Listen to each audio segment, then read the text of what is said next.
Okay, so the title of this session, the role of the director in factual programming, nothing could seem more innocuous, could it? But I have to say, just from dealing with discussions on this subject at DUK, it's a very deceptive title. Sparks do fly. People get very, very passionate on this debate. So I'd ask us all to deal with each other with a bit of decorum and respect. I hope you saw the metal detector outside.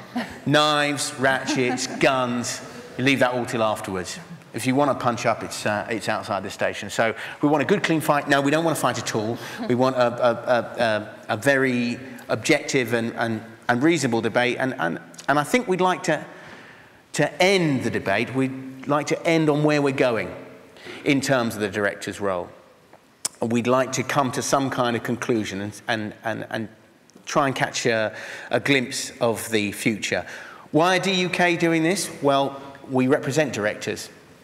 That's what our organisation is about. So we have to define what a director is, and we have to define the director's role. It's what we do, and it's why we exist. So without further ado, let's introduce our members of the panel who are going to lead us in this discussion. I'm Thomas Viner. I was a director until a couple of years ago. Since then, I've been series producing and executive producing, currently at Arrow Media, making a series called Terror in the Skies at the moment. I'm Ursula McFarlane. I'm a freelance director. I've never actually worked for anybody for very long, apart from the BBC for 6 months. And I am mainly an observational director, but I've also done drama doc, drama, and sort of history, drama type stuff. I'm Tom Roberts. I'm the vice chairman of the DUK's board. I have an opposite career path. I formed a company and ran it for 13, 14 years and left to go back to freelancing as a director, occasionally exec producer. So now I'm a freelance director. Do mainly factual, but have a feature film under my belt and several feature films in development. I'm Jo Wolfe. I was a director for several years, and I am now an edit producer, which I've been doing for about 3 years, practically solidly. And I am an active member of a group called the Edit Producer Network, which is 25 very experienced edit producers who meet as a sort of collective to share ideas, to support one another, and to discuss industry developments. And I'm Paul Elston. I run a company called Brave New Media, but I've stuck to directing. I'm very passionate about it and decided that I wanted to be working hands-on on all my films. And I'm also chairman of the Factual Committee at DUK. So that's why I'm here. Just so you know, we're going to divide this discussion into 3 areas. The first is the director's role. What is it? Let's define it. The second is the impact of the reduction of budgets on the director's role. And the third part of the discussion is about safeguarding the creative rights and skills of the director in the future. And I think there are going to be a lot of questions. I think these are all areas that hopefully will provoke you as an audience. So what we're going to do is we'll have questions after each section. We won't just leave it till the end. And we've got a lovely lady here whose name is... Yeah, and she's going to come round and with a mic and get your answers, because this whole session is being recorded. So without further ado, let's get rolling on the director's role. Tom, how would you define the director's role? Well, the director is the central and unifying, the person who provides the central unifying creative vision. Paul Greengrass put it very succinctly, and he said that the director in a traditional production is the only individual in the production who solely looks after the interests of the film. Every other creative contributor has a particular area, whether it's the image, or whether it's the cut, or whether it's the music, or whether it's some other element in which they are focused on. But the director provides the overall vision and unifying creative thrust. I have one thing I'd like to do before we get into very deep. I'd like to do a quick straw poll, if I could. Just if it's very quick. Tony Parsons wrote an article criticizing Channel 4 quite extensively. The blog trail that I saw was 24 entries. There were 24 different people contributing to it. Only 3 people left their name. 21 of those contributions were anonymous. So first of all, I'd like to ask you, how many people here feel that there are issues of real concern about their pay, about their working conditions, about editorial responsibility, about their contact with their contributors, about ethics, right across the board? How many people have worked where you have concerns of that kind? Okay. Now, how many people here would be prepared to speak to a journalist or contribute to some other public publication in which you were anonymous? In which you were anonymous, right? And how many would be prepared to give the Guardian your name and openly criticize the situation that you're in? Okay, so we've got one on the panel and 2 here. Okay. To me, this is the central problem of our industry. We're an industry that it goes into the world, whether it's A&E departments or police or government or schools, and we examine what they do as institutions, and we relate to the British public about the life that exists there. And yet we're not prepared to talk and say the truth about our own industry, to speak openly about its problems, about its failures, about its difficulties, about ethical compromises. It's all under the, hidden. And the reason is not because you're responsible, it's because you know, as most people know, that if you speak out, your career will suffer. There's an atmosphere of fear in this industry that runs right through it, and people do not speak out. And that is, to me, the greatest condemnation of the state of this industry today. Can I just add one thing on that note? One thing I forgot to mention, we've got tweet boards here.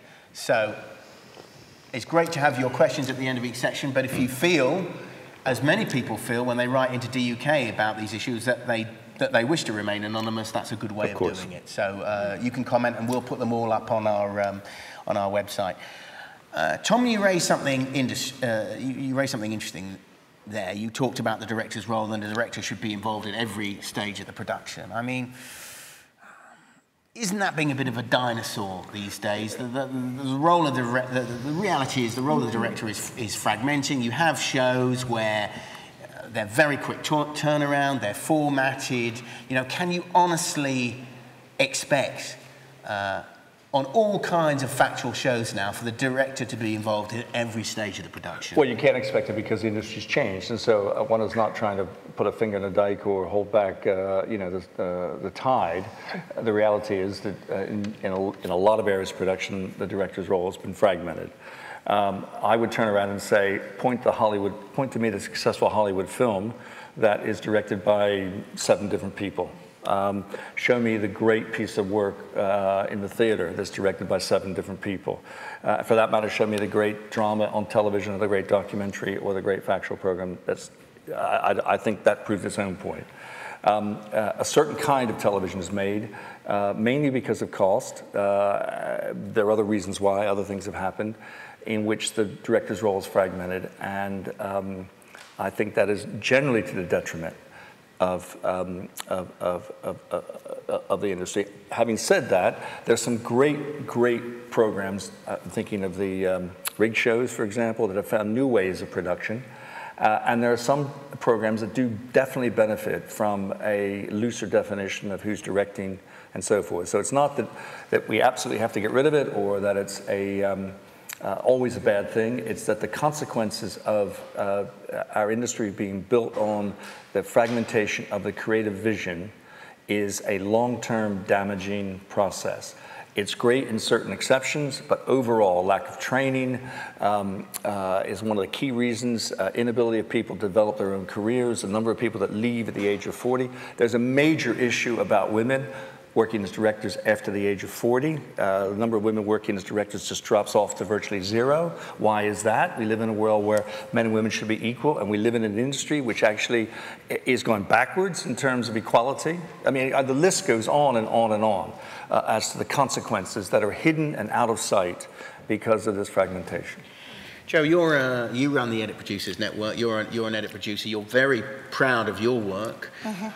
Would you agree that in a fragmented world, and where you have a show where you have many, many people involved in the production process, and you don't have the single voice of an author-director, would you agree that the show suffers for that? What's your experience? Well, I think that you picked up on the example of the rigged shows. I think that is a prime example where lots of different voices, maybe like a choir, can produce a brilliant piece of work as opposed to an individual singing a solo, I'd say. It's a similar thing. I think a team can create something great, and there are different processes and different methods of making that art form, and it doesn't necessarily need one creative voice. And I think the point that you made about women leaving the industry, I think the fragmentation of role actually helps keep people within the industry. I think more young people are given a break if they're not given responsibility for a whole program, for the being on location shooting and being in the edit. I think it gives people, execs and series producers, more confidence to give somebody a break in one aspect on location or in the edit. And I think edit producing is a brilliant career move for women in their 30s and 40s who have small children, and for fathers too, in fact, and for anyone who's got something else in their life apart from work, to be able to stay in the industry that they've been working in for many, many years, but for practical reasons cannot give 100% of their entire life to a project. Ursula, you're an author-director. And a mother. Yeah. And a mother, indeed. And do you ever get concerned that there's a danger in losing the central voice in a documentary, in losing the voice of the director? And if you do, why? Well, I think you have to ask, I mean, I'm sure there's a lot of directors in the room, you know, why do you want to be a director? Why have you become a director? Why are you trying to be a director? And for me, it's always because, you know, even in the very early stages, I thought I might have something to say about a particular situation, particular people living their lives in a certain way. And for me, it's all about the relationship I have with those people, with that contributor, with that issue. That's the driving force that takes me through the process of making a film, because making a film is really, really difficult. You know, both to get it commissioned, to raise the money, maybe you're raising money from different sources. And if you don't have that passion and that commitment, and know that at the end you really feel like you might have had the chance to say something, then I think it's sort of hard to be motivated. And I talk to a lot of young people when I'm, for example, hiring APs who are quite sort of depressed about the idea of ever really getting to make the kind of films that they want to make. And I think, you know, so that's the kind of starting point. I think you've just sort of got to go back for the reasons why you're doing it. And, you know, I've got nothing against rig shows, and I think, you know, you're right, they've you know, there's been some fantastic television. But I would question whether they provide a break or they're a good training ground for young directors, because I think if you can't see the process through, and if you can't take your rushes into the cutting room and, you know, have made the decisions that you've done editorially as to why you've chosen those stories, and then actually see it through and go through the incredibly challenging but satisfying experience of being in the edit, I'm not sure what you're really going to learn ultimately, and who is going to give you the break to get through to the next stage. So those are my concerns. So for you, there's two critical points. The first is passion. If you don't have a central voice, then where does all the passion and the enthusiasm come from? And secondly, it's training. How are people going to get their breaks? Training is a huge aspect. I think this is a good point to bring in you, Thomas, because you are if you'll forgive the expression, are a poacher-turned gamekeeper, because you were directing until a couple of years ago, and now you are series producing and execing at Arrow. Do you agree with what Ursula says? Well, I think the main thing that strikes me is we're talking about factual programming, we're not just talking about authored documentaries. And I think if you're making an authored documentary where you're dealing with a contributor, it's somebody's story, obviously you need an author. If you're making a 4-part series about aviation safety, or a 10-part series about military history, or a 20-part drama doc series about people who've gone to prison overseas, in many ways the director isn't defining the vision. The director is given a vision, and is carrying it out. And I think that's a very different situation. And I suppose what I see happening now, which I don't necessarily think is a bad thing, is a wide range of ways of organising productions, from a production where somebody has probably come up with the idea, has found the contributors, sees it all the way through, it's their film, to essentially there are a lot of series where we are effectively providing precisely the content a client requires, and all of us are doing a slotting in. I mean, my preference would always be to have a director, if I can afford it, because they're going to do the best job. And my experience as a director, particularly working on something like Banged Up Abroad, it's a raw series. They made a commitment that somebody starts the production, they do the interview with the single contributor, they shoot it, they edit it, it's their film. And I think the biggest thing that you see in that compared to other comparable drama docs that are edit produced is that the level of commitment the director brings is greater, because you know it's your film, and you know only you can possibly be judged on that film. But that's not always possible, and it's not always appropriate. I mean, the series I'm working on at the moment, we're structured completely differently. We had a series director who was extremely experienced in working with presenters. It was a presenter-led series. We had 2 further directors. The series director is now series directing a different series from us, so isn't available to edit. So therefore, we're using edit producers. But I don't think there's only one way that works. And I think, I've got the paper out here. There are no single-authored films on British television tonight, which may be a problem. Therefore, what most directors are doing is not making single-authored films, unfortunately. I'd just make a quick point, is that I'm not arguing that there should only be single director authored films. I'm arguing that in any kind of production, there should be a creative individual, right, who has an overview of the whole production. And what's interesting about the definition of a director is, under the law, an audiovisual work cannot come into existence unless there's a director. And when you think about it, it's the reality. How can you create something without someone to create it? Very simply. So the person who conceives it, the person who organizes it, the person who shoots it, the person who cuts it, the person who completes it, all those are tasks of a director. Can I just confirm that with you, just so the people here are absolutely clear about that? The law requires, in terms of rights and copyright, that there has to be a director. No. The law recognizes that an audiovisual program or object, or what, difficult to define that, but I mean an audiovisual entity, cannot come into existence without having had a director. It's like a child can't be born without a mother. It's just not possible, and we haven't yet perfected test tube babies yet, so maybe one day that will happen, but at the moment, you can't, it's not possible, right? So a director. Now what's happened is that these roles have been divided up among a large number of people.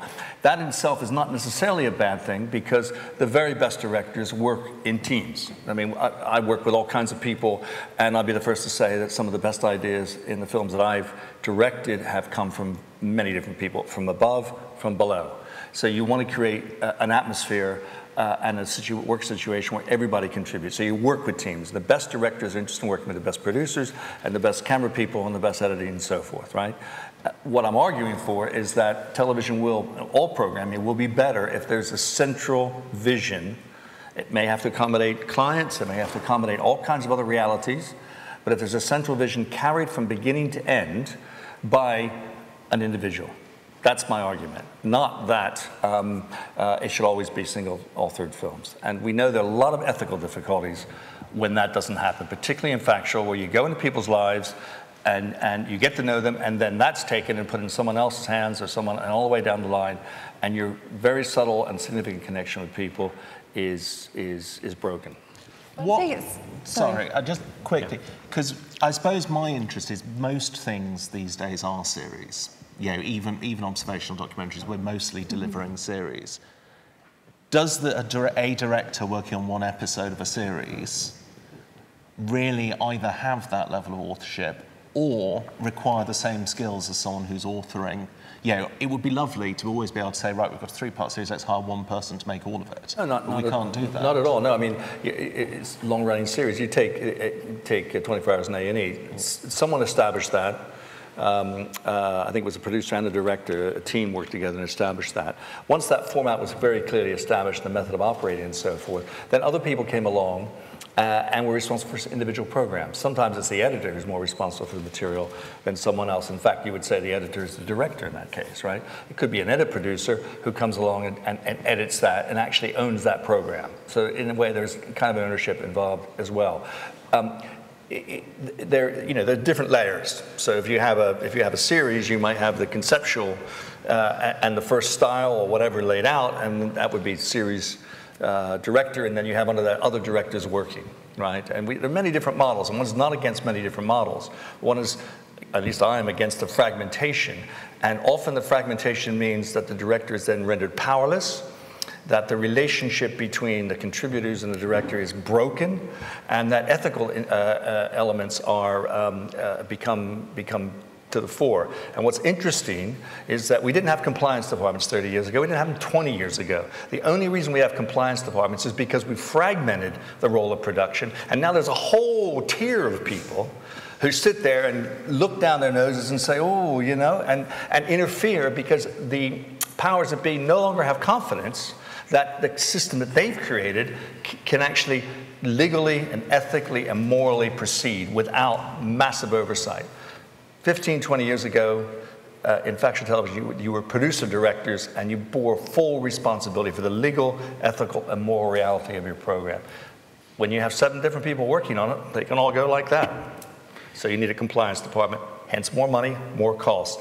They think they save money, they've spent more in reality. We're going to certainly get onto that whole area in the next section of our debate. But before we do that, am I right in saying now that there are shows that are being made where no one is credited as director? I think I am. There's several shows out now.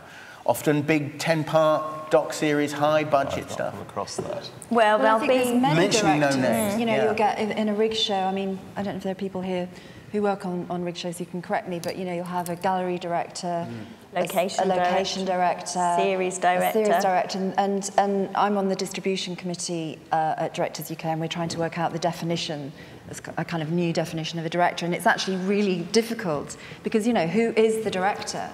Because if the person who's in the edit has the kind of final cut before the channel does, and they're not the director, who is the director? But also, I mean, that's a particularly interesting example because all those people are bringing very different specific skills. Yeah. So, for instance, the difference between a gallery director and a location director, they probably couldn't do each other's jobs. So if you have a program that's going to have both studio and inserts, you have to have more than one director. And then there does have to be somebody who's saying, well, this is what the program is, so this fits and this doesn't. And I'm not sure that person always is a director who's making those decisions. And it's not always the channel either.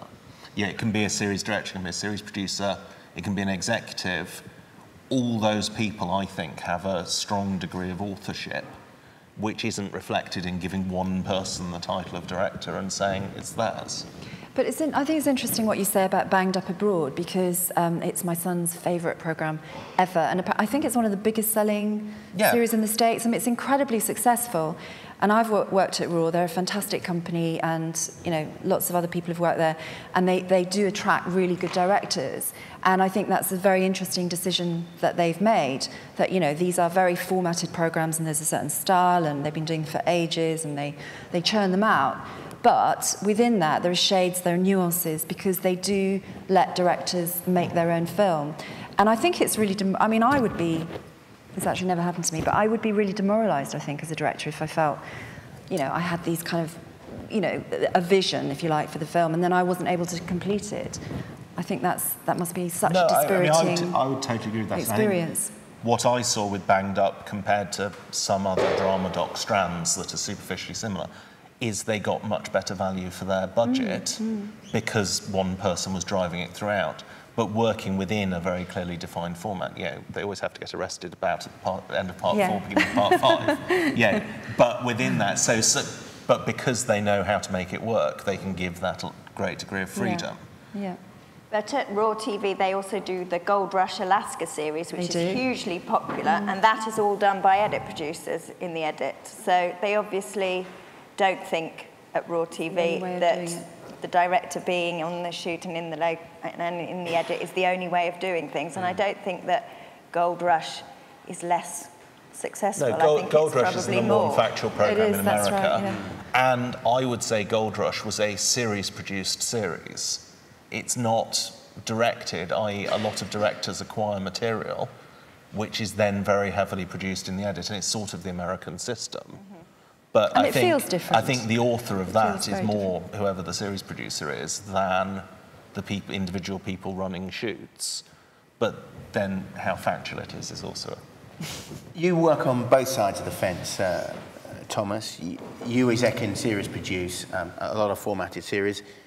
In an ideal world, if you had the choice of working with a director who's at every stage of the production process, they do the recce, they do the research, they do the edit, they do the post, or a director who only does a shoot and then you have an edit producer for that, which would you prefer? I've never done something where no director has gone through to the edit.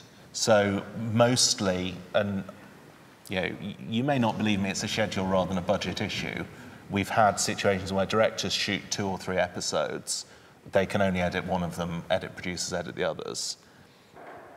I think we'd all accept that often the edit producer needs more support, merely just because they're not familiar with the material, or sometimes because they're less experienced. Yeah, I think when you go into an edit and you've got a great director, you think, well, I'm not going to have to worry too much about that one. I'll spend my energies on some of the other ones. Not always the case. Some directors, their skills very much lie on location, and perhaps they would be better concentrating on that because they don't know how to tell a story.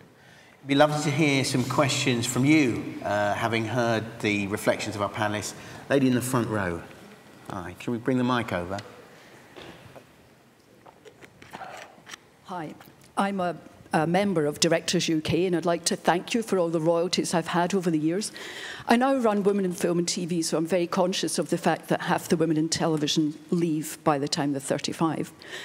But what concerns me just now is exactly the definition of a director. When I was directing, it was exactly as Tom described. You would be completely trained. I was trained in multi-camera directing and all the rest of it.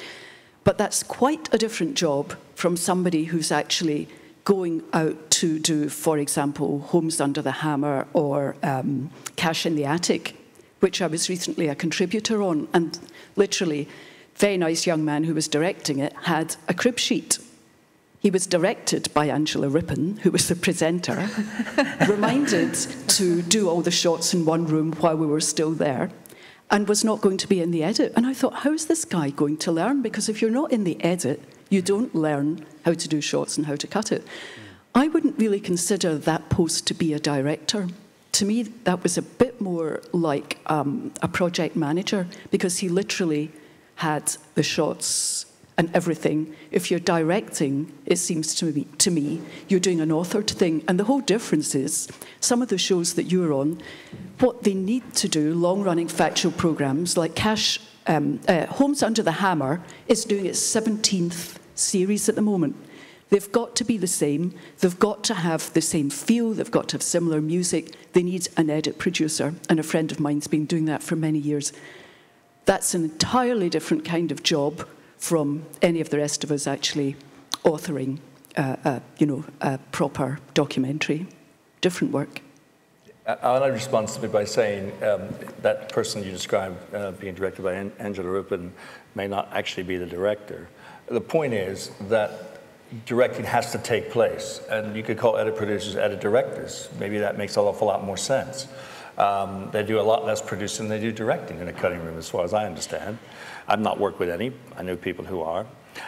Somebody was directing that. Somebody was telling the camera. Somebody was making a decision about the choices of questions and so on. Someone's going to take the film to the edit and put it together.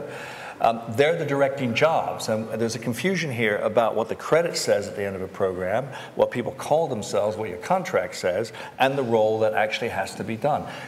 An audiovisual work cannot be made without a director, without directing work being done on it. They don't need a producer, by the way, but they have to have a director. Otherwise, it couldn't exist. Artificial insemination, but you got a mother, have to have a mother. To push that too far, perhaps. But that's the point. And so we could call them different things, and we could give people different credits than they currently have, but the directing does take place, it does happen. And whether it's someone who's worked on a series and laid a template down, in a lot of cases, the big series have already been pre-directed by establishing certain things. And so someone who worked on the first series or established the very first one has done some of the directing of one that might take place 3 years later. Hence the confusion. Can I just say that I don't work on programs like Cash in the Attic. I have done many years ago. I worked on A Place in the Sun. That was before I became a director, and it did help me learn how to become a director. But now I work on things that I would consider more prime time and better quality. And one of the things that I've done that I was really proud of was the choir Military Wives, which was 3 1-hours following Gareth Malone forming a choir with wives of soldiers who were out fighting in Afghanistan. And that was, the executive producer said to me that series could not have been made without the skills that I brought to it. So there was a director and a series producer on location for 9 months, filming solidly. The rushes came back to me in the edit. Me and 3 different editors were making 3 shows. Not 3 simultaneously, 1, 2, 3 at a time, but there just happens to be 3 different editors. So each program probably had about 100 hours of material. So my work involved obviously viewing, trying to understand what was going on through the footage, constant liaison with the people out filming on the ground. As it became nearer the end of the edit schedule, we knew from the edit, we could tell them, because they were following 2 choirs of 60 people each, so they had been starting by following 120 characters, so we could tell them which characters were working on screen, which character stories were developing, and we could tell them on location which ones to focus on more. There were huge scenes that they had planned which just were not going to work. That we could give advice on to location about what to do and what not to do, and they were feeding back to us about things that they were planning to do and things that they had done. So it was very much a two-way process, because the things were happening at the same time, the edit and the directing. And I think the people on the ground were so involved in what was happening, they couldn't really see the woods from the trees when it came to the footage, and so it needed somebody more detached to be able to say, look, this is the story, these are the characters, and this is what the films are going to be about. And I'm not saying that in the edit we were more important, but I'm saying that we were not less important. But Jo, obviously you brought amazing skills to that project, and it was a fantastic series, but you were able to do that perhaps because you are, or you have been, a director. Do you see what I mean? I think there must, I don't want to offend anyone out there, but if you haven't been out there and having to make those decisions about what gets shot and for what reason, I would have thought it's harder to read rushes when they come in and try and work out what people intended by shooting that particular piece of footage. Would you agree? Well, I think that most people become an edit producer and also have directing background, but I don't think that people come straight in and become an edit producer because they just can't be bothered to go on location and do it. I think it's more a trajectory, so you can use the skills that you have picked up. From the scenario you just described, I have to say it sounds to me like you almost deserve the directing title as much as the person who was out there. And are we wrong to be assigning the title of director always to the person on location when we've all seen people who are merely acquiring footage rather than making a conscious choice to take a particular shot? But why are they doing that? It's because they don't know how to be in the edit. And I've learned everything I know by being in an edit, because that's when you realise, that's where you horror, in complete horror, realise all the mistakes you've made. So if you're a director going out there, shooting, not having any responsibility for how it's going to end up, then you won't be able to wisely make those choices. So perhaps that's why people go out and shoot so many hundreds of hours of footage, because they don't have to take it into the edit. But I think even when they are taking it into the edit, I think there are not all directors are the great storytellers we'd love them to be. Perhaps they're not being, which goes back to the thing about training. And I was going to, a question for you, Joe. I mean, I completely take your point. A lot of edit producers are directors. We've got lots of members at DUK who are edit producers, and they direct as well. But how in the future will people get their breaks in the cutting room if directors are not getting to edit their own shows, if young directors are not getting into the cutting room? How's that going to happen? Well, I think in the TV industry, going on to any new stage is incredibly difficult. When you're a researcher, you want to be an AP. Nobody wants you to be an AP. When you're an AP, no one wants you to be a director, and you have to find the opportunities yourself. You either have to go out and pay for your own training. I mean, when it became self-shooting directors, I went and paid for courses so I could learn how to use the camera. And then you have to persuade people to give you a break.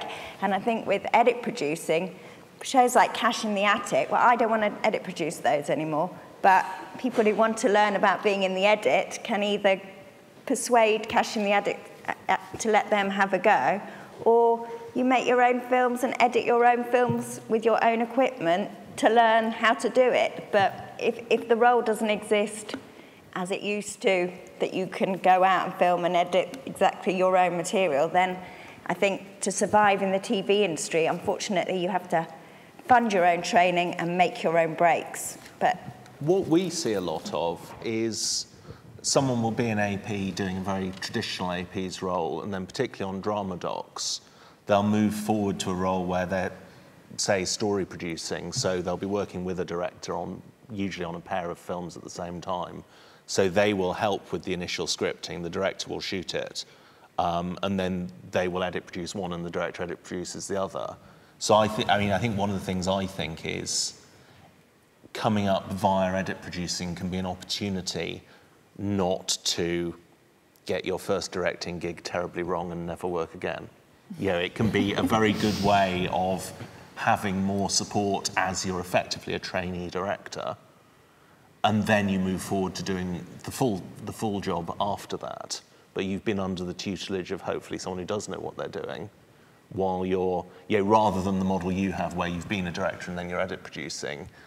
I see it a lot as one of the things people do on their way to being a director. Moving on to our next section, which is very much related to this. One of the arguments for all these changes is, and the proliferation of roles and fragmentation of the industry is, it's all to do with budgets. It's all to do with money. And it's because budgets are coming down that all these changes have taken place. That's what's put out there in any case. What effect do you think, Ursula, have budgets had, and change in budgets, the reduction of budgets had, on the director's role? Well, since we've been talking about edits, I think there's a real problem now in edits. I mean, I always used to, you always got 7 weeks to edit a kind of commercial hours. Was that in your experience? No, well, I mean, if 7 you or 8 go weeks, back actually. in the 70s, it was 12 weeks. In the 80s, it was 8 to 10. In the 90s, it was 8. It's been going down and down and down. In the noughties, it was 7. Now we're down to 6. And now it's so I'm pretty doing much one with 6. 5 at the moment. Yeah, well, somebody's asked me if I could do one for 5 the other day, and I said no, and I just about got 6, which for me felt not enough. And I think classically now what happens is, because of micromanagement by a lot of the broadcasters, is that you get to week 6 and you think you're just about there, but in fact you really need to make a fantastic film. You do need another week, and then suddenly it gets sent up to top management, and then you get all these, changes that have to be made in the last day of the edit, and then it goes over into the next week, and it always does now, because actually you need longer time. So I think in terms of just the kind of stress that's created, and that's the end of the project, but I also think at the beginning of the project there's perhaps not enough time given for research, and so I think those things create both stress but also I think a reduction in quality.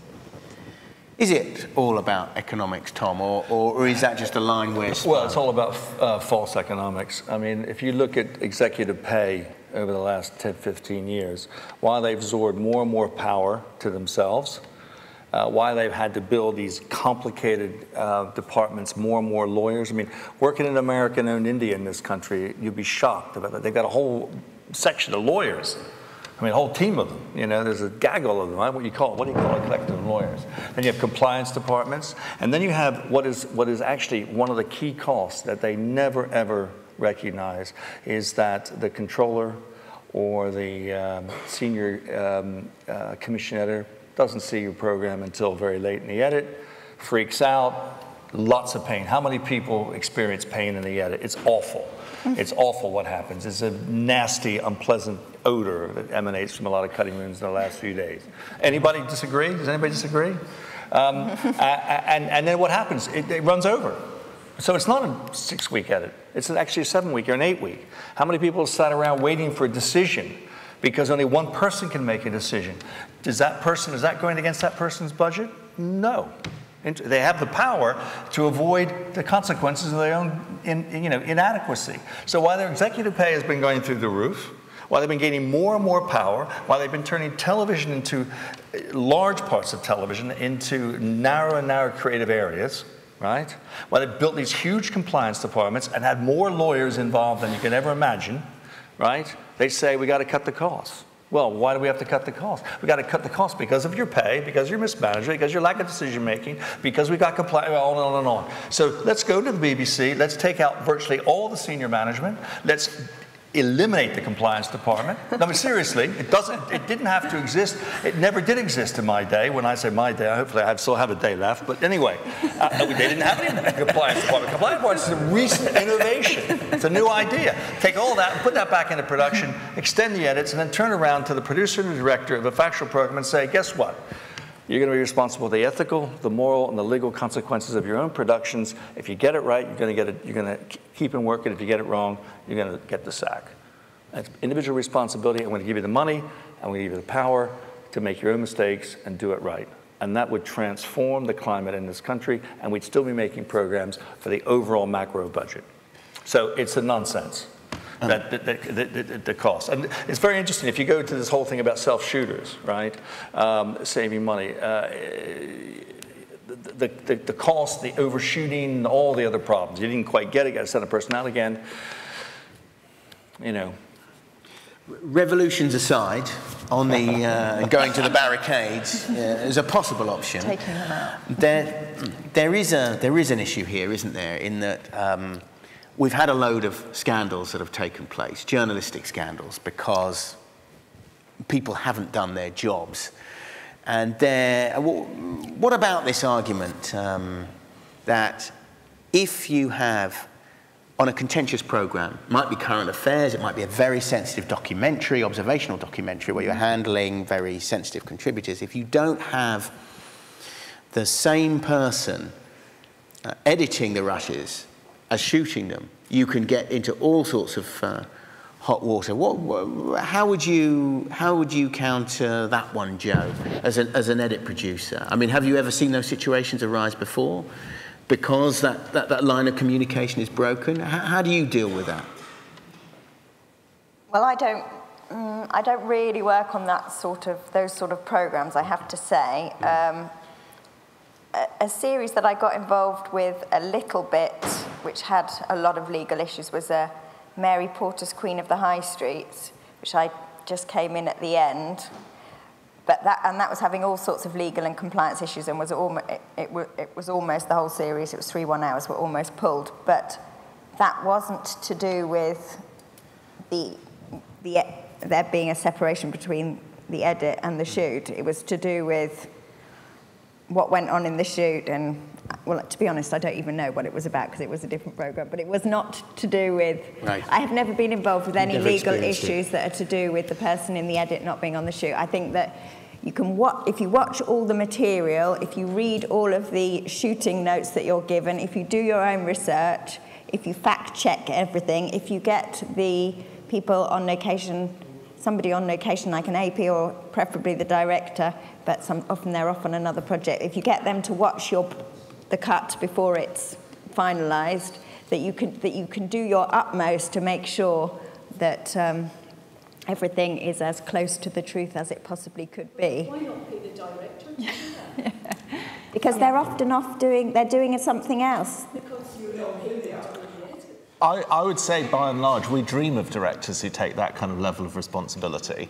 that generally the director goes, here's what I want to do, and solve the legal consequences and leave someone else to sort it out. But it's not really about that. I think what you're talking about is sorry, I mean, it is about that. But for me, it's also, you know, you make these films and you particularly if you're dealing, say, with vulnerable adults or children, you get to know people really well. You also get to know all the subtleties of who they are. And when you're in an edit, you know, as we know, you're cutting and you're cutting and you're cutting, but every time you come up with this sort of minutiae of life, it's still got to reflect a bigger truth. And what worries me is that if that person is completely disconnected, you in your essence, you don't really understand that.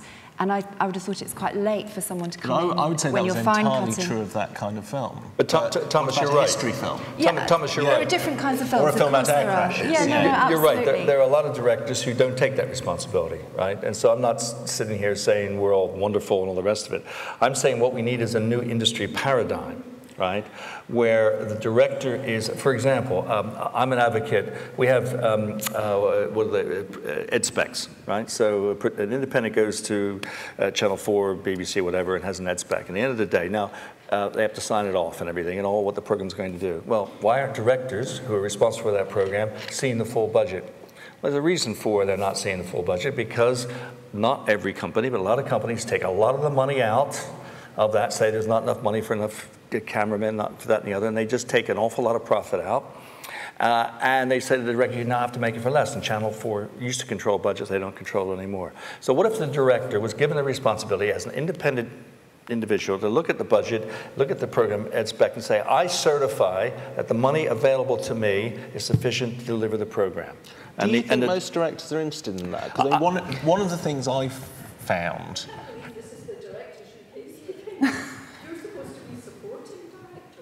No, we're meant to be discussing how the industry works. I mean, I would say, in my experience, you know, as a director, production managers will go, oh yeah, it's great working with you because you care about the budget. And that's one of the things that qualified me to be a series producer, was that I was actually interested in how much things cost, rather than feeling like that's someone else's problem. But I think directors should take responsibility for that, absolutely, no doubt about it. Tend to want somebody to say no, that they don't want to be the one to make the difficult choice between, you know, can I have 3 more days filming or can I have a jib? They want someone to tell them that. Yeah, we all know the directors who don't know how to add up and add and subtract. They want to add but not subtract. They want to, you know. But I'm talking about a new industry paradigm where we actually conceive of the responsibilities in a different way, and directors not simply have more privileges and maybe better pay and all the rest of it, but they have more responsibilities. You know, they go hand in hand. And we live in an industry where that's tolerated. And when I ran October, we wouldn't have directors work for us who had disregard for the budget. They wouldn't ever come back. The production manager said to me once that the only way she could actually trust a director is if they knew what was in the budget, because then you can have a reasonable discussion about it. I mean, if it's sort of kept like this kind of secret thing that no one's allowed to know about, it is ridiculous, because all your conversations about what I can and can't have are just completely hypothetical. So you have to have that kind of relationship with your production. And the fact that you don't know what's in the budget leads you to believe that they're holding something back.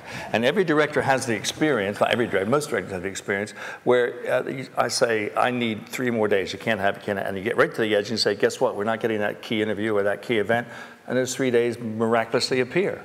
Well, why do we play this silly game? Because they want to keep from me the truth of how much money really is there. Partly because they may not trust that I would spend it all, partly because they want to put it in their back pocket, possibly, or partly just because they're not supposed to know. We're not allowed, you know, you're supposed to direct it, but not know what resources. If we had a more open and fluid system where everybody, the people in the field knew what they had to spend, and that was an absolute amount, we might engender a whole different kind of working paradigm and level of responsibility. But do you think all directors are potentially producer directors? That to me, that management of resources is the producer side of the producer-director role. Well, I know that not all directors want to do it. I know the very best directors, and I don't know any of the top directors, whether it's you know, in feature films or in drama or in documentary, who don't care passionately about the budget and understand their budget inside out. And if you want to be at the top of your profession, you better understand budget mechanics. No, I agree with you. But a lot of the role that you've been talking about throughout the discussion seems to me that a series producer would say that they fulfill that role, that they are the creative link, they oversee the whole series, that they have the final creative say, although then the exec comes in. But I think that for the most part, a series producer looks after a lot of the things you've been discussing and knows the budget, often is on location and in the edit. So do they not have almost this idealised or ideal role that you're talking about on a series? It goes back to definition, and you know, are the credits an accurate reflection of the directing that's done on a project? So there are clearly series producers who are in fact series directors, but there isn't a series director credit. There's a problem. There's another big problem in the whole industry, which is not quite here, but the problem is this: that Directors UK recovers about £6 million a year to share with all the directors for all the broadcast, right? Now, the writers who only write drama, right, they're a small part of television, they're probably 5–10% of the total output is drama. Their residual rights are over £100 million, right? Now, writers, because of their deal, are able to write a very successful drama, sit back and go, whoosh, right? Spend the next 6 months preparing for the next bit of work, think of some ideas, come back with some originality, and come back into the business. And so, because they're getting residuals, all during substantial residuals. Directors aren't. Directors, and you know, and it's one reason why we have technically edit producers, because the pressure, out in the field, out in the field, out in the field, you have no break, where's your family, all the rest of it, okay? Now, who's making all the money? Who's getting rich out of this industry? Right? Not the creators. It's like the music industry 20, 30 years ago, where all the musicians did all the work, had all the creativity, and the big companies are raking the money in, and the shareholders are taking all the money. Now, there was a revolution in the music industry, and finally artists began to recover their contribution. And so what we need to do as an organization is to fight for a much larger share of, we don't want it all, whatever, we want an equal and fair share of our creativity. So what would happen if we got proper residuals?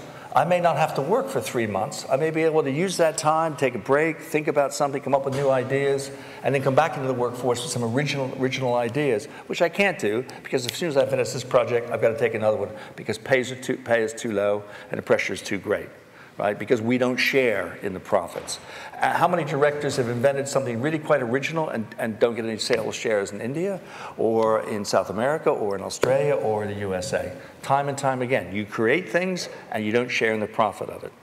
There are some fundamental issues about the structure of the industry, who profits, who creates whatever. The interesting thing in the European context is the total European workforce that is in the creative industries is roughly 3%, and yet the productivity of that 3% is twice the per capita. In other words, the creative industries outproduce by a factor of 2 times what many other workforces do. We are generators of fantastic levels of GMP throughout Europe. Do we share in it? No, we do not.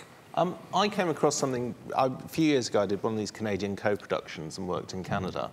And the way they structured things was totally different, which is the director got a fee. They didn't get a weekly rate, they got a fee. I.e. they had to take responsibility for finishing on time, or they weren't earning, for finishing on budget, or their fee was cut. Do you not think that in order to have that kind of share in the returns, directors need to be taking that level of responsibility and risk? I'm on a fee at ITV at the moment. I accepted a fee. That's what the fee is. But I mean, if the program I made sold widely, I should share in the profit of that. And it's interesting, this idea, right? I know of a production I worked on some years back where the production company sold an idea to Channel 4. The idea was bombing in Afghanistan. The idea was that civilians are getting killed and let's make a film about it. That was the extent of the idea. So the production company owned the idea. And they got the commission on the basis of 1 week's internet research. That was it. That was the idea. And I come along and have to make a film out of it. I have to find the stories, I have to find the characters, I have to work out how to do it, and I have to find the narrative arc. I have to do all the creative work, but I don't own anything, because after all, I didn't have the idea. I had all the other elements, which was to make the story, find how it worked, find the characters, and in fact, I found a story they didn't even know about. But do I get a share of that? No, because I didn't do my week's internet research and go knock on the door of a commissioner and say, I have an idea, which is 2 paragraphs and bang. Do we think the way forward is to force directors to take financial responsibility for the budgets, to allow them to have that control, but also to hold them to it? Is that actually the way forward? Is it going to be more cost effective for broadcasters to do that? I don't think, I think my feeling is there are different ways of making different kinds of programs. If you want, if as a broadcaster you're trying to buy the same thing every week, probably talent driven, then the director's role is going to be very different from the role of a director making a one-off film where they're expected to know how to tell the story from nothing. I think in a lot of, what interests me is that I think our experience of trying to get commissions is that a lot of what they're commissioning is the fact that the company will guarantee to deliver, even if the director can't. That where you have a track record that would probably mean Channel 4 would say, oh yeah, fine, that's great, you do it. You could take that profit and that risk.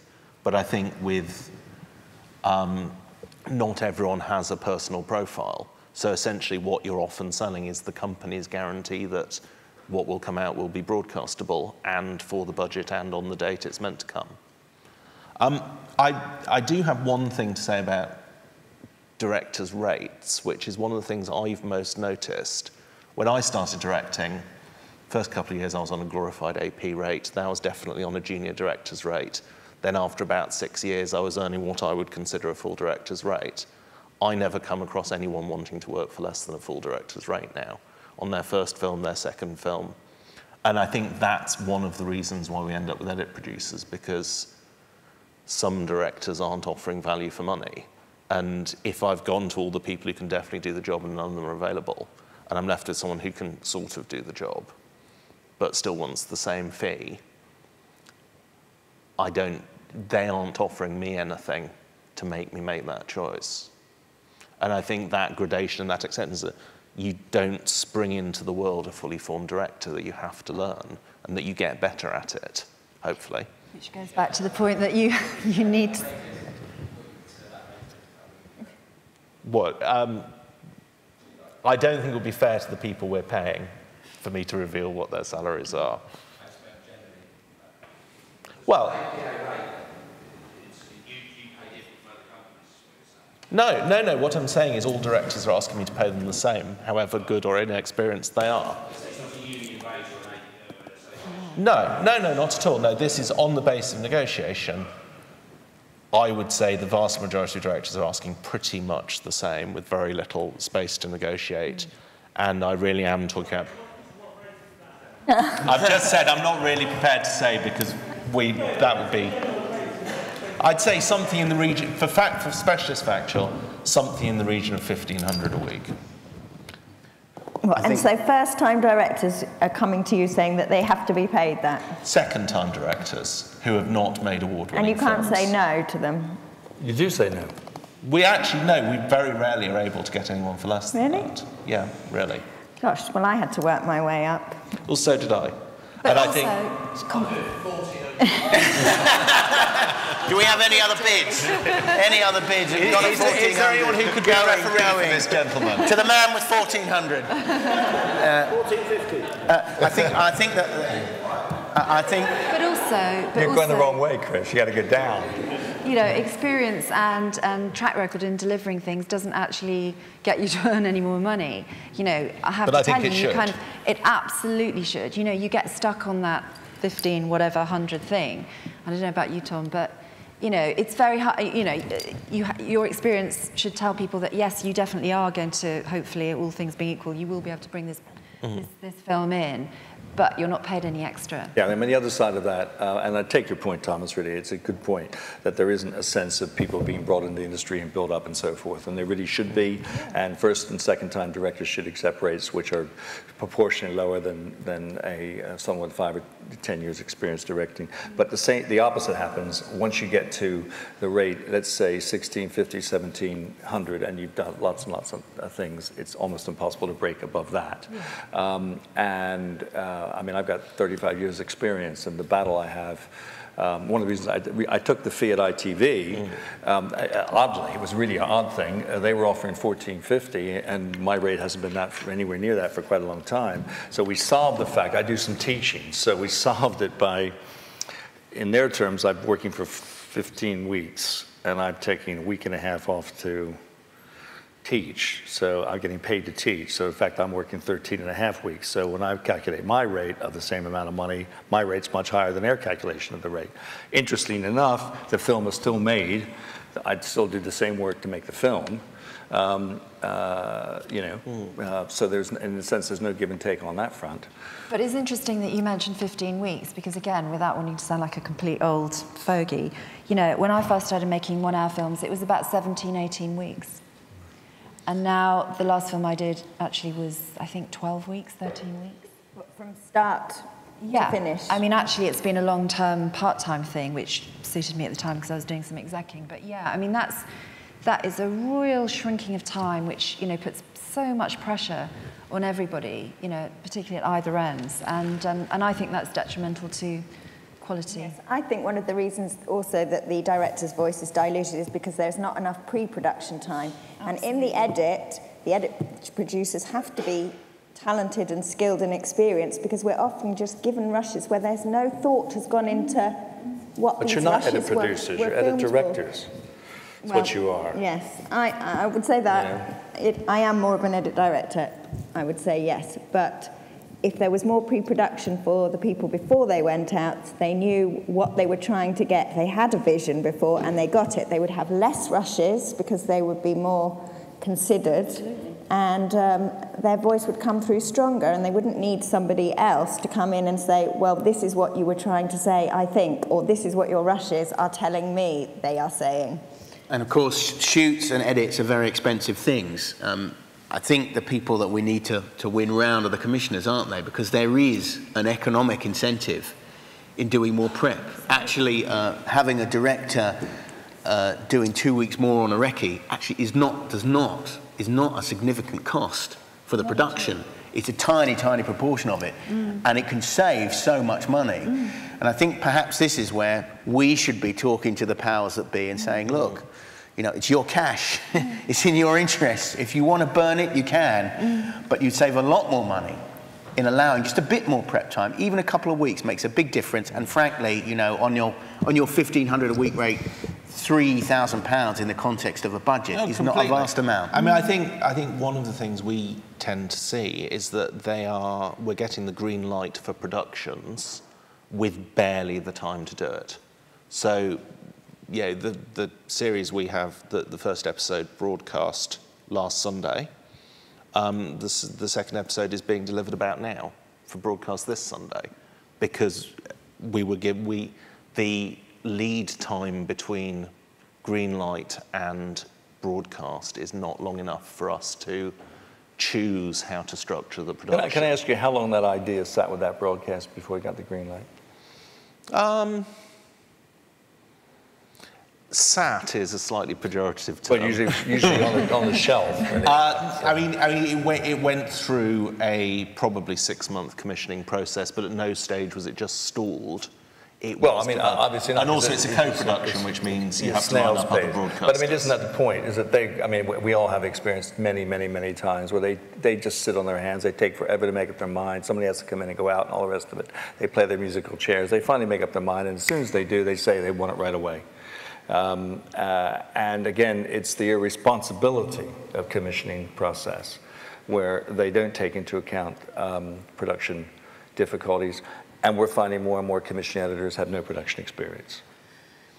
Could I ask for some questions from the floor now? Because we've heard a lot of us, and whilst I love the sound of my own voice, it'd be great to hear you. The man in the glasses. It's more of a comment, really. Which I think it's been an amazing discussion about the process of being a director and what it's like to work as a director.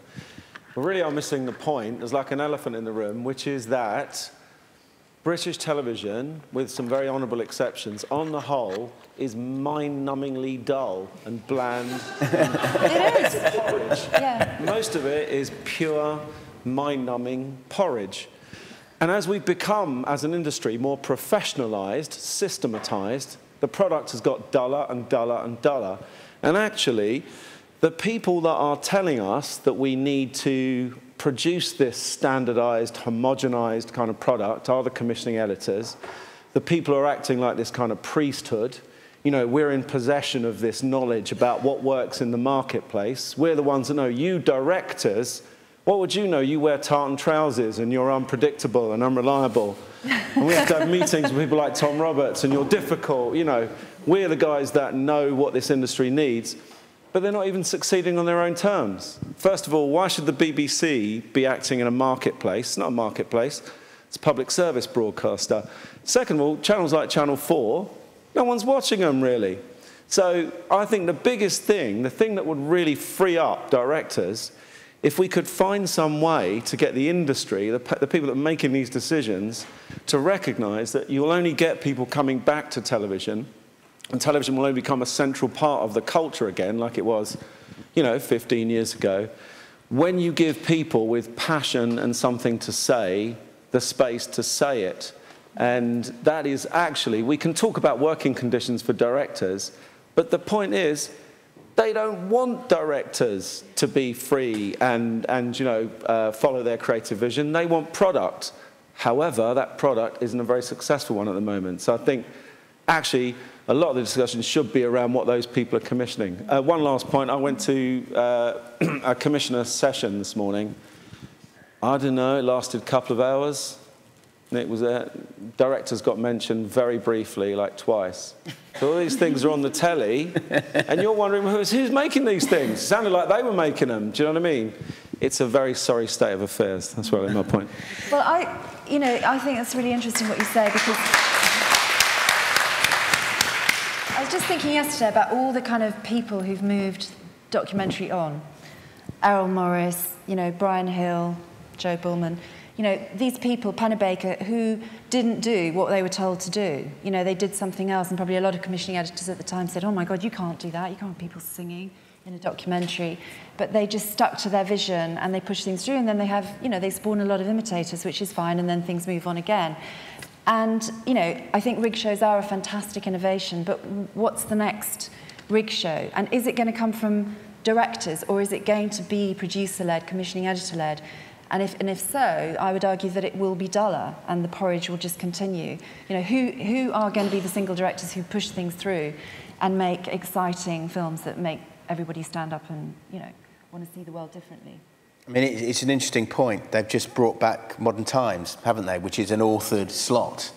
And there does seem to be a move at the BBC, a positive move, to try and put directors back in the driving seat. I mean, but is all contemporary television porridge? I mean, does everyone agree with that? Any other questions, or does anyone want to follow up that point? Yeah.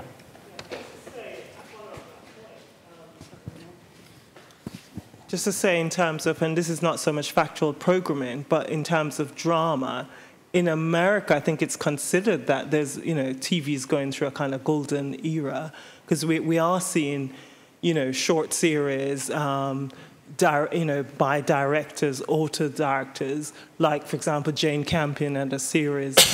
And so there seems to be a movement, certainly in drama, and they seem to have married up, you know, the kind of idea of targeting a big audience, because I mean, I appreciate that some of this, you know, the whole idea of reality programming and the numb thing is that it appeals to a huge audience. So I suppose I'm just thinking, I'm kind of going with your point in terms there needs to be a movement, but what would that be if we move away from this kind of dull reality thing? What would that be? What would it be? Good question. What you just said about drama, and in particular American drama, is a very interesting point, and I'm going to say something very unpopular now, which is most American drama is not authored by the director, it's authored by what they call a showrunner, who is a writer-producer. And I think it's quite interesting, because I think the role of director in series is very, very hard to precisely define. Whereas in an authored single film or an authored short series, if someone's making 3 hours or 1 hour, and they do have that opportunity to author it. But I think this fragmentation, what it's actually leaving is a role of showrunner, who is actually the author rather than the directors being the author. But wasn't the point you're making that there's a trend against that you know, you've got a series made by, you know, Jane Champion, and it's not on that model, that you're saying that there's light at the end of the tunnel, there seems to be a change there. Now, I know in the past that the people who laid down this model for the collaborative model are the Americans, but what you seem to be saying is that's changing, is that right? Yeah, I think that's very interesting. Have we got any other questions before we... Yes, go ahead. Going back to what you were saying earlier about ethics, I found myself in a situation 2 years ago. I edit and direct, and I was asked to edit a trailer for a reality television programme, which I'm not going to say what it was because I do want to work again. And I did the trailer, and I was watching the rushes, and I watched a director, or possibly an AP, orchestrate events to cause conflicts, basically, between people. And I remember thinking, is this because, like when you were saying earlier, that if it's your authored programme, you identify with those people, so you've spent time with them, so you know them, so you feel more responsible to how you portray those people on air. And in this situation, I felt that responsibility had gone, that it was just like, we just need to have a bloody good argument now for the viewing figures, and I don't really care what happens to this person in the long run. And I'm just hypothesising, but I thought maybe that's because it wasn't a single authored event, basically, that once the director had shot the rushes, it would gone off to another department and that was it, and they could do with it what they wanted. Not entirely. I mean, we've seen, I mean, one of the interesting things is about language. We've seen the rise of the reality show, right? And of course, it is completely misnamed. It's the unreality show. There's nothing reality about it, in fact. It takes real people and puts them in a false set of circumstances, then generates false conflict, and then makes sure the camera is there. And the reason television went that way, was because of cost. Before they invented it, you know, you were constantly being asked by your commission editor, where's the internal conflict? Were you there when he shouted at her, or when, you know, he slammed the door in his face and all that kind of thing? Well, you weren't necessarily there when those moments occurred because you weren't filming 24/7.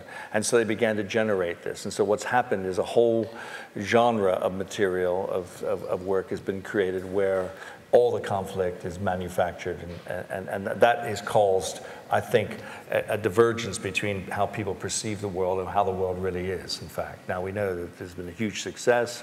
It's hard to argue with success. Big Brother is one of the primary vehicles for that success, but I think it's run its course, and I think it's ultimately quite destructive.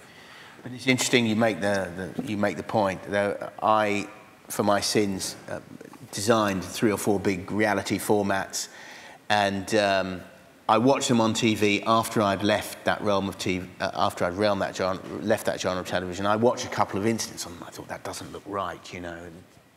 And I checked with the production team, and it's just as you said, they've been completely engineered. You know, they didn't happen.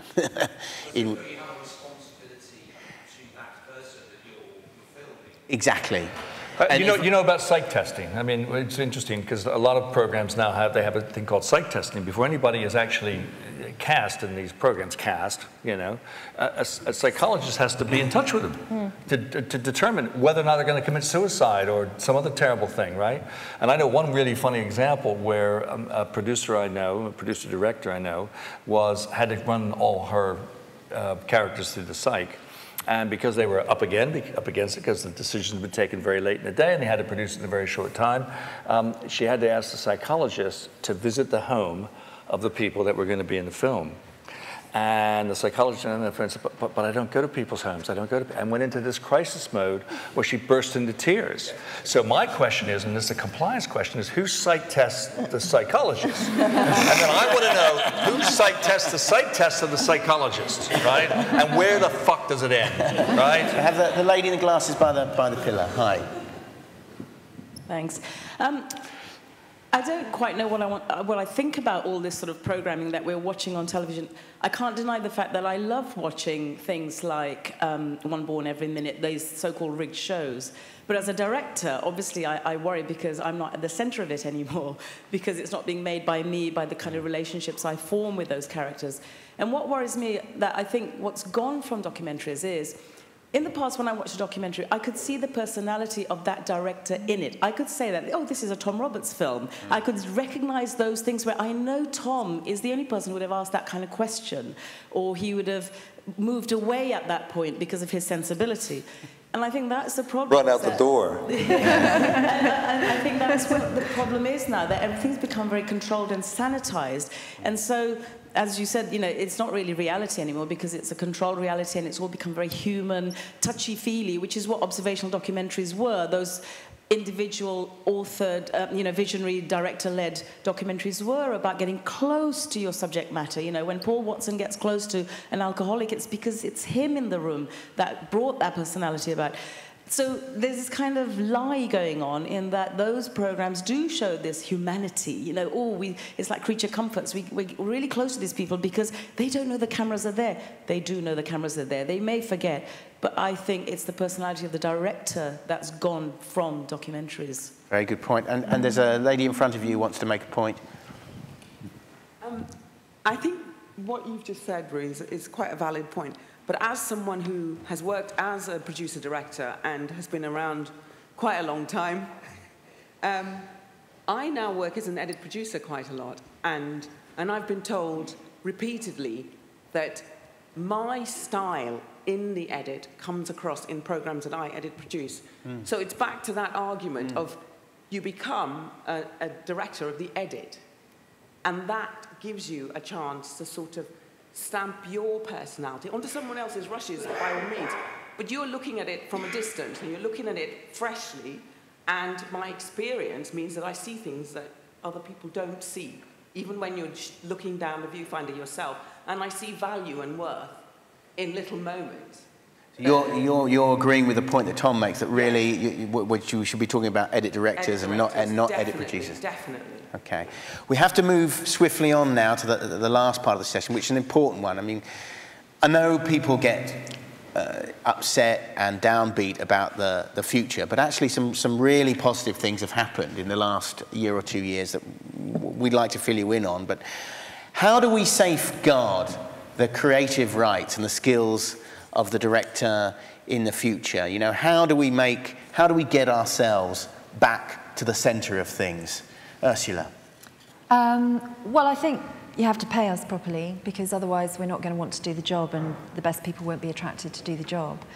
And, you know, I think you have to, I really do, as we've been saying, I think it's really important that directors are given the chance to see the whole process through. I think that's really quite fundamental.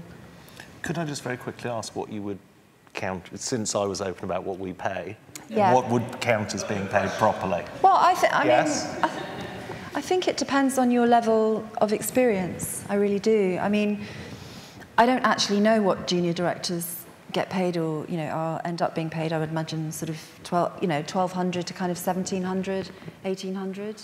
Is that what you? Well, and most people are probably around the middle, 1,400, 1,500. Well, I would put it this way. I would say that you'd pay $1,500 for someone who has had 2 or 3, 4 credits under their belt. I would say $1,750 for someone who has had 8 to 10 under their belt, and then pushing $2,000 for people who have, here I am, look at me, pushing $2,000. But I would say, in addition to that, that directors should get anywhere up to 10% of the gross of all sales of their programs internationally. And when I say gross, because we know particularly from Hollywood, how, take Notting Hill, for example. Notting Hill was made for $38 million. Roger Michel had a deal in his contract, the director, where he would get 5% of profits, and they've so far raked in about £280 million, and he's not received a penny yet because of the accounting systems. So you should only talk, as what someone once said, in this office we only talk gross, we don't talk net. And we should get a share of it. And the point is, if this program doesn't sell, then it doesn't cost anybody anything. But if the program does sell, then there is some fair. So I would say 1,500 to 2,000, and I'd like to see those rates climb considerably over a period of time. But that's also with a share. And also, you could also reward the director, for example, by an underspend. Why shouldn't the director get 25% of the underspend? And if you knew what the budget was, I mean, I promise every single person I go to work for that I can save them several £1,000s. I can make up any extra they pay me easily by making the right decisions. And part of that's just about being brave. I mean, my ITV job, which I'm just finishing now, we had 8 shooting days, and I accepted 6 at the end of the day because I wanted to spend on other things. Now, if I didn't have control of the budget, I don't have control of the budget, I didn't know what the budget was, I wouldn't make a concession. You promised me 8 days, I'm going to do 8 days. Well, I went to 6 days, and we shot it in 6 days. Pretty tough, drama doc, but we did it because I wanted to spend the money on some other things. I'd like to have that creative freedom, and we're not going to go over budget, you know? So that's what, I mean, directors, I'm an advocate of putting more responsibility, more pressure, more demands on directors, and giving them more freedom, more involvement, more engagement in order to solve those problems. Well, what effect do we think having lists of approved directors, what effect does that have on the creative role of the director? I mean, Channel 4 always going on about diversity, for instance. Has everyone heard about these lists? Yeah, it's self-defeating. It's self-defeating. I don't think there's, I mean, I think the idea of diversity in television is ridiculous. I mean, I've made films in the NHS, and that is a true picture, you know, you probably have as well. You know, that is a true picture of the way Britain is today. I think television is shockingly undiverse. And, you know, there's not enough women and, you know, et cetera, et cetera. But I think these, you know, I've talked to exec producers who have a lot more meetings with commissioning editors, and those lists definitely do exist. And I think what happens is, you know, the usual suspects are mentioned and they're not available, and people are unwilling to take risks. I think perhaps commissioning editors need to spend more time getting to know directors, actually, you know, asking execs how directors work so they can get to know, you know, perhaps take a punt on someone who maybe hasn't done their amazing film yet, but is showing real promise. And I think, you know, I think there's a real danger. There's a kind of risk-averse culture generally, but if you just keep hiring the same people, it'll get worse. Do we have any commissioning editors here? They're too scared. They're too scared of us. All I can say is I've hired 15 directors in the last 2 years, and I've never hired. Oh, hired. And I've not come across an approved list. I've come across people saying, we'd love you to ask this person. We've asked them, they've always not been available. I haven't had a single person who I thought, I really want this person to make the film, turned down by a channel. And it's always been on the basis of... Which channels do you work for? BBC 2, Channel 4, Channel 5, Discovery, and Smithsonian. S4C? No.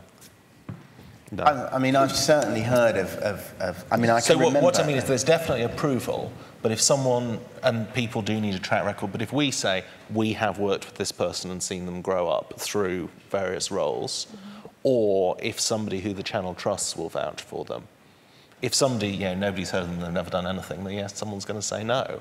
But if there's a reasonable argument there, I've never had anyone say no. I can certainly remember a case being told, and I'm not going to mention the channel, we can't have that person, he's not on our list. Okay. Yeah. I think it does happen. No, I've heard of the American channels having lists, but again, whenever someone, when I was a director, people would say, oh, we'll have to see if we get you on Discovery's list, and Discovery have always come back and said yes. I know a director who didn't get work for 5 years, having made a series for Channel 4, which was spectacular. I mean, a brilliant series, and finally got a gig and made one of the most successful series for the channel in the last 18 months, and is now they're begging this person to work for them, and yet for 5 years they refuse to give them work. It's self-defeating. It's putting a bullet in your head. It's blind. Does anyone think, sorry, just very quick, does anyone think it would be helpful if documentary directors had agents in terms of getting the right directors in front of the right companies when they're hiring? Because it seems to me, when I was a director, I couldn't get a job. Now I'm a series producer, I can't get the right directors. Yeah, it seems that both sides would like help. We're going to try and help solve that problem, but the thing is, if you talk to drama directors, there are good agents and bad agents, but the evidence is that the vast majority of agents don't actually do the job that you'd hope they would do. They don't get you work. So if you had those kind of agents, maybe the answer is yes, but the thing is, those kind of agents probably don't. Question at the back.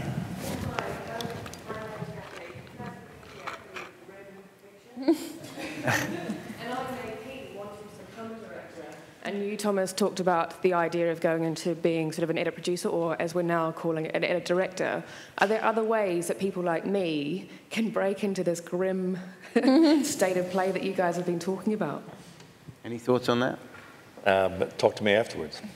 Well, he's looking for directors over there. I would say we tend to think some projects are suitable for new directors, some projects aren't. So, you know, a high-end drama doc we're not going to give someone a break on. You know, a series where perhaps, for instance, the series we're currently doing had a UK version with a presenter and a US version without. And so we've used newer directors to shoot all the additional material for the US version and edit those versions, and on those versions they will get producer-director credits. So we look for things we can move people forwards on. Moving just swiftly on, we have another question at the back there. Yeah, my name's Patricia Murphy, and I'm a producer-director over 40, a rare beast. I'd like to make a point about pay. Directors are very, very badly paid, even if they're getting those rates, because we are all freelance, and most of us don't have pensions. And, you know, there's massive poverty among producer directors, among a lot of people in the television industry. And I would like to see the industry taking some responsibility towards contributing towards some kind of portable pension pot for people who work in the industry. This applies not just to directors, but across the board. There are models of it. Somebody's developing a model like that in the United States.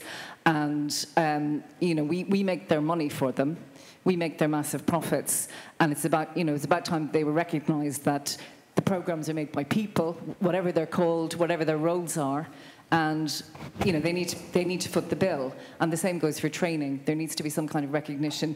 We shouldn't be having to pay ourselves to improve the programmes. We're contributing towards our own training all the time. There should be greater contribution from the actual broadcasters and the production companies who make all the dough towards us helping them make the programmes.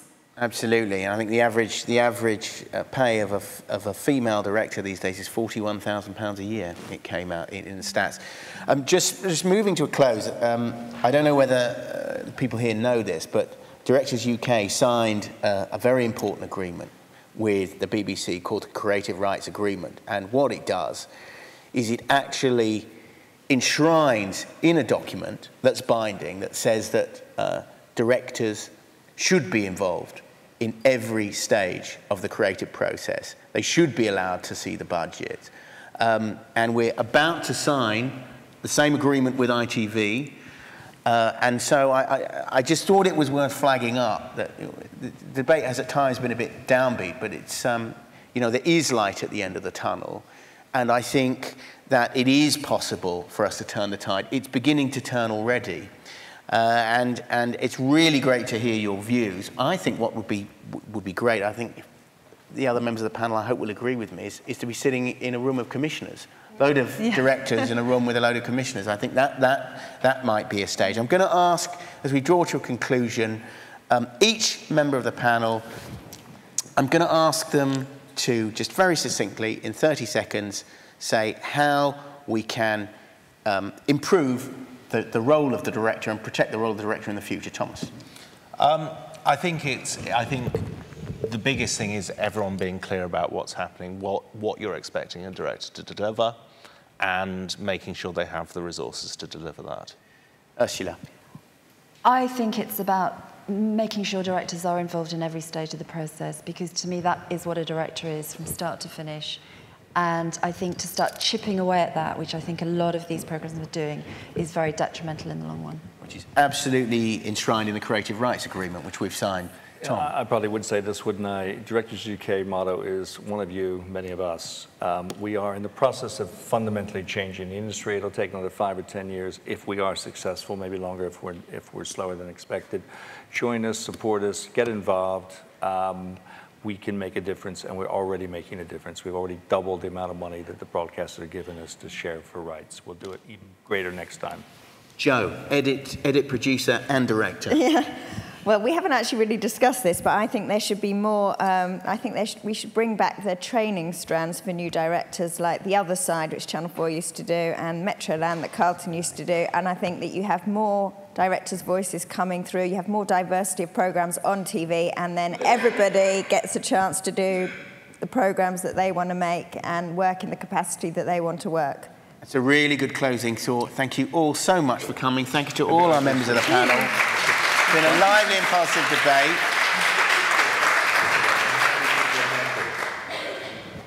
Just out of interest, how many people here are fully paid up members of Directors UK? So about half of you. How many directors here? How many directors are there here? It's pretty, yeah, it's almost everyone. It's very simple. We probably have money that we can give you, but if you're not a member, you don't get it, right? Okay? And I mean, it's like, you know, we'll give you money, you haven't signed up. It's kind of crazy. Join, okay? Anyway, do join. Watch this space. We're about to sign the Creative Rights Agreement with ITV. There's a long way to go, but there is light at the end of the tunnel, and I think we're beginning to win. So thank you all for coming. And stay with us in the future. Thank you.